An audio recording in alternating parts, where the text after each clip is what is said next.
최근 전례 없는 기상이변으로 환경 문제에 대한 대중의 불안감이 점점 커지고 있습니다. 하지만 이런 상황 속에서도 여전히 기후위기는 사기이며 지구상의 기온변화는 늘 있었다고 주장하는 목소리도 있습니다. 기후위기가 사기라고 주장하는 사람들은 지구상에 그동안 여러 차례 자연주기에 의한 온도변화가 있었다는 사실을 이야기합니다. 이 주장은 얼핏 맞는 것처럼 들립니다. 실제로 지구에서 지난 45억 년 동안 일어난 급격한 기온 변화들은 모두 자연현상에 의해 일어났습니다.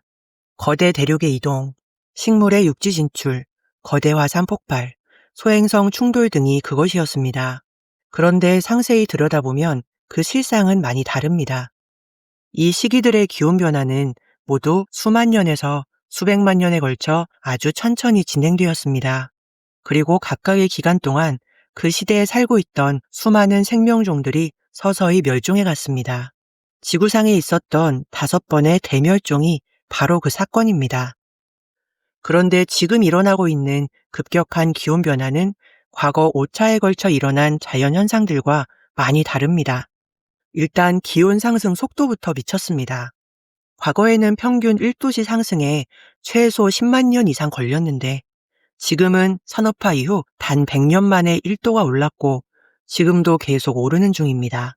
45억 년 동안 지구상에 이렇게 빠른 속도로 기온이 상승한 적은 단 한 번도 없었습니다. 그렇다면 왜 과거에 비해 100배에서 10,000배 이상 빠르게 기온이 올라가고 있는 걸까요? 과학자들은 지난 100년간 일어난 모든 자연현상과 인위적인 현상을 모두 계산해 보았습니다. 그 결과 지금 비정상적인 속도로 기온이 계속 상승하는 이유의 90% 이상은 인류가 화석연료를 태우면서 발생한 이산화탄소로 인한 기온 상승이었습니다. 그럼 이산화탄소가 많으면 왜 기온이 상승될까요? 이산화탄소는 빛, 다시 말해 적외선을 받으면 진동하면서 열을 만들어냅니다. 그리고 분자 구조가 매우 안정적이기 때문에 이산화탄소가 한번 만들어지면 200년 이상 사라지지 않고 지구상에 존재합니다. 게다가 탄소가 포함된 모든 물질들의 최종 부산물이기 때문에 석탄과 석유를 계속 쓰는 한 여러 경로를 통해 계속 만들어질 수밖에 없습니다. 이와 같은 특성 때문에 이산화탄소는 지구의 온도를 계속 상승시키는 주요 원인이 되고 있습니다. 지금으로부터 1만 년 전 지구는 홀로세라는 안정적인 기후를 맞이하였습니다. 1만 년 동안 지구 평균 기온은 플러스 마이너스 1도씨로 매우 안정적이었고 덕분에 인류는 농업을 발전시키고 문명을 일으키면서 인구가 폭발적으로 증가하게 되었습니다.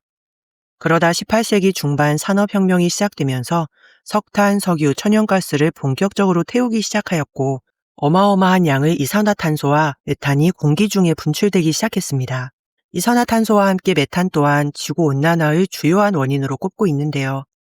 메탄은 한번 만들어지면 10년 정도 유지되어 이산화탄소에 비해 존재 기간은 짧지만 존재하는 동안은 20배에서 80배나 강력한 영향을 미친다고 알려져 있습니다.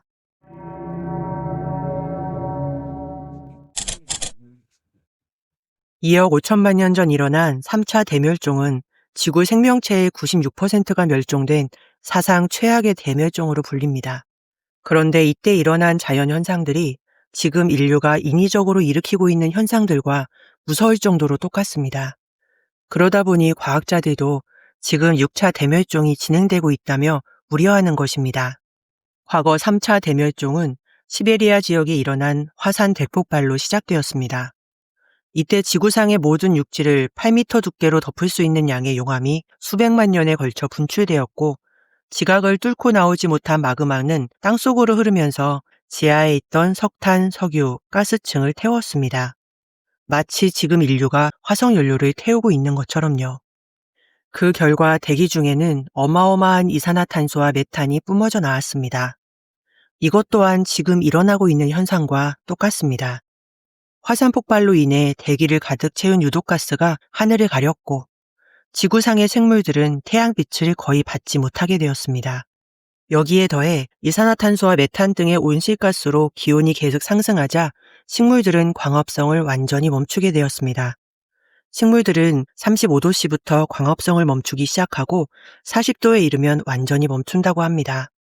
광합성을 멈춘 식물들이 멸종하자 식물을 먹고 살던 초식동물이 멸종하고 그 초식동물을 먹고 살던 최상위 포식자들도 멸종하였습니다. 바닷물의 온도도 계속 상승하면서 바닷속 생물들의 물질 대사가 점점 빨라지기 시작했습니다. 그런데 바다의 온도가 너무 높으면 산소가 물에 녹지 못하게 됩니다. 산소는 점점 부족해지고 대기를 꽉 채웠던 이산화탄소는 바다로 계속 녹아들면서 바닷속 산소의 80%가 줄어들었습니다. 결국 대부분의 해양 생물종은 산소 부족으로 질식하여 거의 멸종되었습니다. 여기에 메탄가스의 강력한 온난화 효과까지 더해져 강과 호수가 증발하고 극지방의 영구 동토층이 녹으면서 그 속의 대규모 메탄이 방출되었고 온난화 현상은 연쇄적으로 반복되었습니다.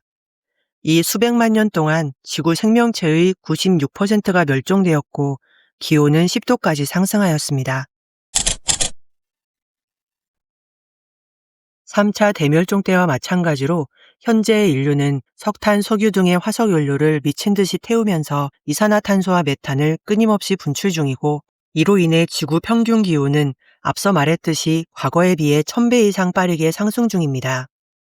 그리고 지구 생물종의 멸종 속도 또한 1000배 이상 빠르게 진행되고 있습니다. 이 속도대로라면 앞으로 인류의 멸종이 800년 정도 남은 것이 아니냐고 물으실 수도 있습니다. 그러나 지금 지구 평균 기온 상승은 마치 복리현상처럼 과학자들의 예상보다 더 빠르게 진행되고 있습니다. 지구도 인류도 모두 처음 겪는 속도라 정확히 예측하기 힘든 게 아닐까 싶습니다.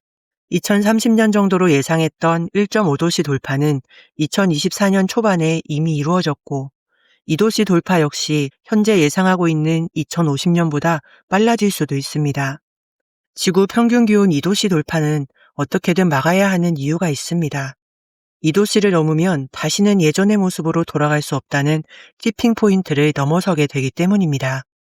과학자들은 지금 우리가 2도씨를 넘어 100년 안에 6도씨까지 돌파하는 시나리오를 그대로 따라가고 있다고 이야기합니다.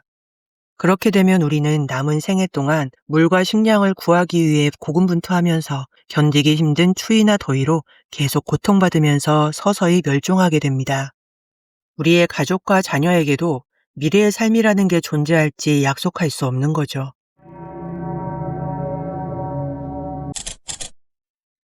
인류의 역사 속에서 대기오염 문제를 해결한 사례들이 있습니다. 1952년 산업화 초기에 런던에서 스모그와 산성비의 결합으로 4,000명의 시민이 떼죽음을 당한 런던 스모그 현상이 있었습니다. 사건 10년 후 어느 과학자가 쓴 침묵의 봄이라는 책을 통해 고엽제와 살충제의 위험성이 전 세계에 알려지면서 미국은 청정대기법을 시행하였고 산성비의 원인이 되는 이산화황과 매연에 대한 전 세계적인 규제가 시작되었습니다. 또한 오존층 파괴 소식이 알려지면서 그 원인이 되는 프레온가스 사용에 대한 규제가 마련되었습니다. 이후 산성비와 오존층 파괴 현상은 전 세계인의 행동 변화와 함께 빠른 속도로 해결되었습니다. 인류는 대기오염의 원인을 정확히 알고 있었기 때문에 해결 또한 함께 할 수 있었습니다. 현재의 지구온난화 문제 또한 인류는 그 원인이 무엇인지 정확하게 알고 있습니다. 석탄과 석유 등 화석 연료를 태우면서 발생한 이산화탄소와 메탄이 그 원인인데요. 정확히 알고 있기 때문에 시간이 걸리더라도 해결이 가능하고 이제는 얼마나 빠르게 힘을 모아 해결해 나갈 것이냐의 문제에 놓여 있습니다. 이산화탄소를 흡수하여 기후위기를 멈추기 위한 탄소 포집 및 활용 기술에 대한 연구는 많은 과학자들에 의해 끊임없이 이루어지는 중입니다. 그중 가장 최근의 성과로는 2025년 노벨 화학상을 받은 오마야기 박사가 개발한 COF999가 있습니다. 20g의 시료로 20kg의 이산화탄소를 흡수하는 이 기술은 현재 상용화를 위한 연구 중이라고 합니다. 지구 환경을 오염시키고 있는 폐 플라스틱의 분해 기술에 대한 연구도 이루어지는 중입니다. 국내 서강대 연구팀에서는 가장 분해가 어렵다는 PE와 PP를 광분해 열분해를 통해 연료 분자로 만들어 휘발유와 디젤로 환원시키는 것을 목적으로 실험 중에 있습니다. 일부 성공한 상태이고 이제는 효율을 높여 상용화, 실용화하기 위해 애쓰고 있다고 합니다. 아직까지는 비용이 너무 많이 들고 기술을 가동시키는 데에 에너지가 너무 많이 소모되는 등의 문제로 경제성이 떨어진다는 비판들도 있습니다. 그 문제들을 해결하기 위해 과학자들은 오늘도 계속 기술 발전에 힘쓰고 있습니다. 규모의 경제가 실현될 경우 비용은 지속적으로 하락할 것입니다. 또한 재생에너지와 결합하는 친환경적인 방법으로 포집에 필요한 에너지를 확보하고 있으며 포집된 탄소를 고부가가치 자원으로 활용하는 등 경제성을 확보하는 문제도 해결해 가는 중입니다. 우리 모두를 살리기 위해 애쓰고 있는 과학자들에게 비판과 우려보다는 응원과 격려가 필요할 것 같습니다. 과학기술의 발전이 우리에게 희망을 주지만 그 기술들은 대부분 이미 배출된 탄소를 해결하는 방법들입니다. 그것은 과학자들에게 맡겨둔다 해도 앞으로의 배출량을 줄이는 문제를 함께 해결해야 지구온난화 문제는 근본적으로 해결될 수 있습니다. 그리고 그것을 해결할 수 있는 유일한 방법은 나의 선택을 변화시키는 것입니다. 혼자는 어렵지만 함께하면 가능합니다.